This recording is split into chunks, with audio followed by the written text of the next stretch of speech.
नमस्कार। आज के टाइम में और आज की युवा पीढ़ी ज़्यादा से ज़्यादा मैं भी एक्चुअली जिस सर्किल में रहता हूँ, लोग मेरे पास भी आते हैं, इनको भी कॉल करता हूँ। उन समय एक कॉमन प्रॉब्लम जो मुझे दिख रही है वो है कंफर्ट जोन, आरामदायक क्षेत्र। जहाँ आज के बच्चों को कंफर्ट जोन मिल जाता है, वो उससे निकलने का प्रयास नहीं करते हैं।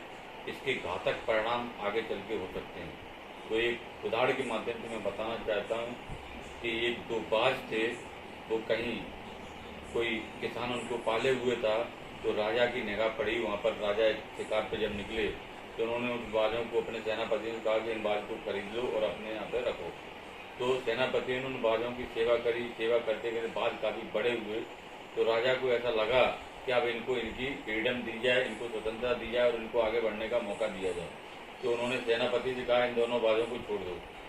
क्या होता है कि कुछ देर में देखता तो एक बाज किलोमीटर आसमान में ऊंचाइयों में उड़ रहा था और दूसरा बाज वहीं उड़ उड़ के वापस आके वहीं बैठ गया आके।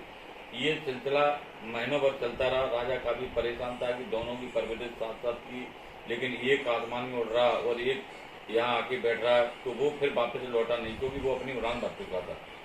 तो अब उसने ऐलान करा कि कोई भी इस बाज को अगर जो भी यहाँ से उड़ाना सिखा दे उस आसमान में, तो निश्चित तौर पर उसको हम कुछ इनाम देंगे। तो कई बड़े ज्ञानी महाज्ञानी सब आए, लेकिन वो उड़ा नहीं पाए। लेकिन कई बार कहते हैं ना कि पढ़ाई लिखाई काम नहीं आती, केवल दिमाग काम आता। तो एक किसान भाई वहाँ से निकल रहे थे, उन्होंने कहा ये क्या चल रहा है सब कुछ। बोले भैया ऐसे ऐसी एक प्रॉब्लम है, एक बाज है वो उड़ नहीं पा रहा। उसने बोला मुझे राजा से मिलवा दीजिए, मैं ऐसा काम कर। राजा के पास गया, किसान भाई था, हाथ जोड़े, बोले साहब मैं पढ़ा लिखा तो नहीं हूँ, लेकिन मैं इतना मेरे पास ज्ञान है कि मैं इसको उड़ा सकता हूँ। राजा बोले आप उड़ा लोगे? बोले जी सर। बोले ठीक है, तो आप बोले मुझे एक रात का मौका दीजिए।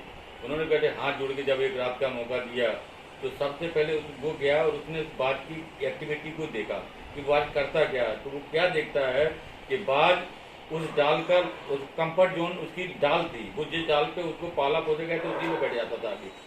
उसने रात में उस डाल को काट दिया उड़ाने के बाद, और उस डाल को काट दिया। अब बाज आए नहीं लौट के, क्योंकि बाज को वो क्षेत्र ही नहीं मिला जहाँ पे वो बैठ पा रहा था। राजा क्या देखता कि दोनों बाज हवा में उड़ने लगे। उस किसान को बुलाया, बोले आपने ये कैसे किया? बोले प्रभु सबसे पहले तो मैंने ये देखा कि बाज की कमजोरी क्या है। तो बाज की सबसे बड़ी कमजोरी थी कंफर्ट जोन। वो जिस जोन में वो पला